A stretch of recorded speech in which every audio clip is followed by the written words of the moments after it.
Hello and welcome to the Musical Instrument Investigator. Today we're on the website of Special Auction Services based in the UK, another auction house. And this time we're going to have a look at their music and entertainment auction, which is due to finish on the 29th of November. Now, the majority of this auction is basically records and music memorabilia, but there are about 50 or so instruments. It's not the most super exciting sale, but there's a couple of interesting things, and as I always say, it's good to cover even the small auctions because sometimes you never know what might be kind of interesting there, and if you have a specialist interest in certain musical instruments, sometimes these things pop up in the oddest kind of smallest sales, so that's why we cover these. Looks like the buyer's premium is 25% for this auction if buying online. Looks like it might be 20% if you were to kind of place a bid in person in the sale room or over the phone, etc, etc. Some auction houses do that. They have kind of different premiums depending on what you're doing. They add a bit of a surcharge for online. So this is a UK based auction. Check all the terms and conditions if you're kind of looking to get something shipped or you're bidding outside of the UK. If you're in Europe or the rest of the world, you might want to check the kind of terms and conditions before you bid. Like I said, not very many kind of actual musical instruments in this auction, but we shall cover what we have and we'll just crack on. You can also look at this auction on the sale room. I tried to go to the actual website of the auction houses where possible, just to kind of acknowledge them over a third party. So we will have to deal with their auction layout. So let's look at the first lot here, which is actually quite interesting. So it's John Entwistle bass equipment. So John Entwistle from The Who, I'm sure most people know who that is. It's his bass rig from the 1970s and 1980s, which is pretty significant, comprising of a Sun 412L cabinet 4x12 and a Mega 4 John Entwistle cabinet 1x18 speaker, which replaced a Sun 1x18 together with a Sun Coliseum slave bass amplifier. Both speakers come with a flight case with the Who brand logo and stage right. The Sun cabinet measures 86 centimeters by 77 by 38 with flight case 89 106 50. Mega cabinet 76 by 76. So if you're a fan of the Who, this is going to be interesting. Good luck shipping this one if you want to buy it outside of the UK. But anyway, estimates £3,000 to £4,000. Interesting that it's like a Sun rig. I struggle to remember sometimes, but I think it was maybe Jimi Hendrix at some point used some Sun-based equipment, and they were kind of quite popular for quite a period, I think. And if anyone's into kind of a bit more alternative music or kind of experimental metal drone kind of doom, you may know the band Sun O, who kind of base their kind of logo on these amplifiers, and also possibly their kind of sound with their wall of amplifiers on this company as well. I think the amplifiers themselves are meant to be pretty decent. The guitar ones, the original ones, I don't know much about the bass ones, but an interesting amplifier company. I think they were bought out maybe by another company at some point, maybe Fender, I can't quite remember, at some point, and they made loads of kind of dodgy guitars and things. I used to have a Sun guitar and it was literally so heavy you could use it to knock down walls, but it was an interesting guitar. But anyway, so if you're interested in kind of John Entwistle and Who based kind of stuff, and you like Sun amplifier, like bass kind of stuff, could be quite a good little lot there. So that's there you go. That's a reason to cover some of these smaller auctions. You literally never know what you're going to find. So moving on, got an Ibanez electric hollow body guitar there, untested. They're not really saying a lot here. £100 to £150. So it looks in pretty good condition. Got an Epiphone Sheraton here by Gibson. Seems to be in good shape. £150 to £250. Nothing super exciting, but not too bad either. Got a PRS Santana SE guitar here, one made in Korea. 200 to 300, the kind of budget PRS line there. Stag electric guitar there, made in Korea, 40 to 60. I don't think we need to click on that. Let's have a look at this. It's a Gibson Studio here from 2003, wine red. This is like kind of once again the lower tier of the Gibson, of the proper US made Gibson guitars there, 800 to 1200. Got a Squier Jagmaster from 2008. This one's a Chinese one in original delivery box. There you go. It's interesting. 100 to 150. That could be a pretty good guitar for the money. Fender Telecaster here, 100 to 150. Made in Mexico there. Shop Design Baja Tele, 100 to 150. That seems not a bad estimate there. Session Stratocaster copy guitar, 50 to 80. Got a Fender acoustic there, the CD60BK, 60 to 80. Two acoustic guitars, a Walden acoustic and something else, probably not super exciting to look at that. 50 to 80, yeah, it's pretty standard. Ashton, it's another kind of budget range, 40 to 60. Let's have a look at this Charvel electric guitar and amplifier. Interesting. Something funny's gone on with the headstock there. Looks like it's someone's done, I guess they maybe broke it off, or they decided to change a bit. I don't think that's the standard one. I think someone's messed around with this a bit. Maybe not. Maybe the decal's just come off for, and it just looks really weird without the decal. Not 100% sure, but it's a bit odd. Just looks a bit strange.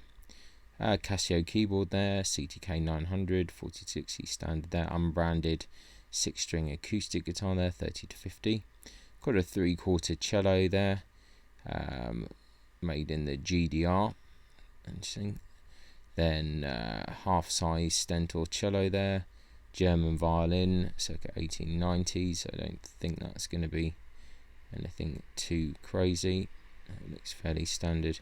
Trade 5 to it's a Lowendahl kind of importers. Yeah, it's like a better quality trade instrument. 5 to 800. It seems a bit optimistic, but nevertheless. Saying a French violin here, labelled copy of Viome, circa 1880. 2 to 300 there is the estimate. Pictures are not too bad. They're just at weird angles. So it needs a bit of TLC there. The bows, nothing too exciting. 2 to 300. It's, you know, maybe a little bit optimistic. 3/4 size violin. Let's have a look at this. 60 to 100.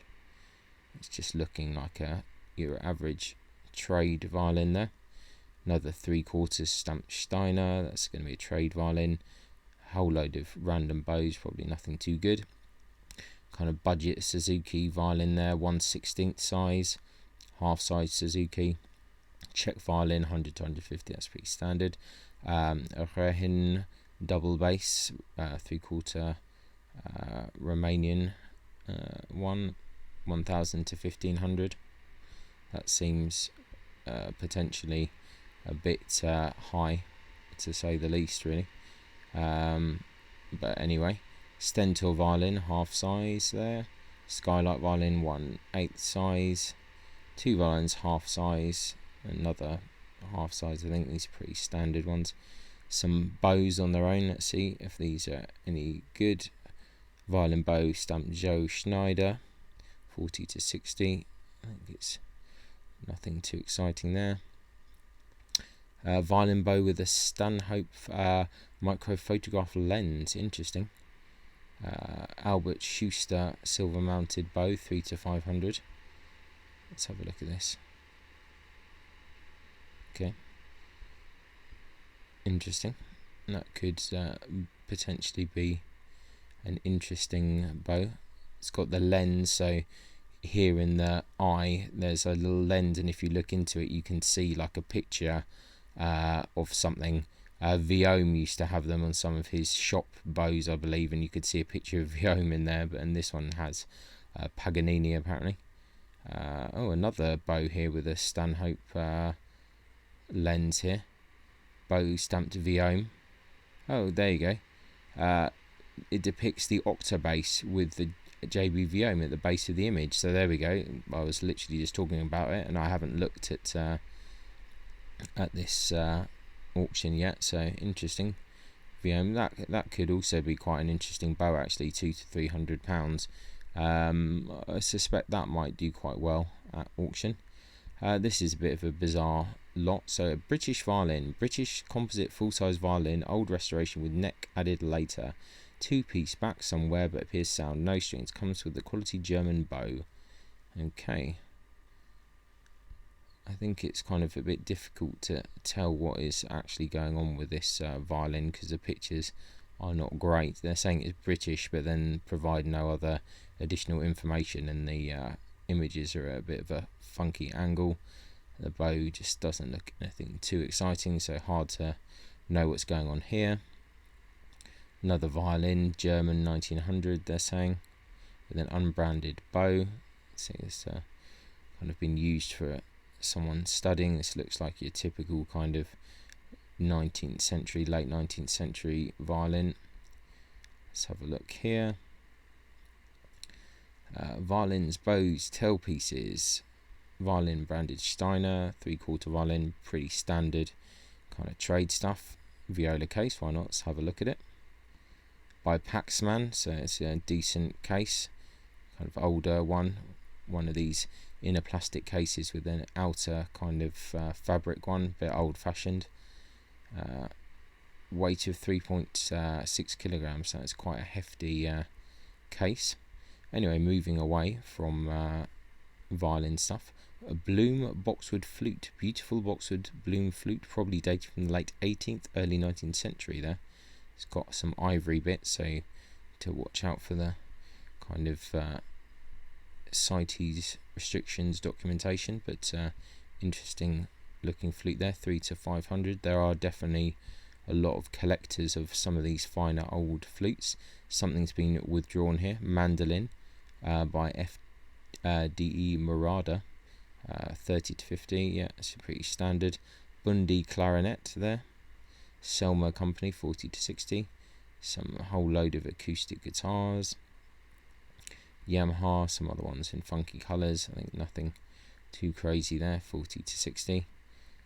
Bass guitars, 5 bass guitars, okay, interesting.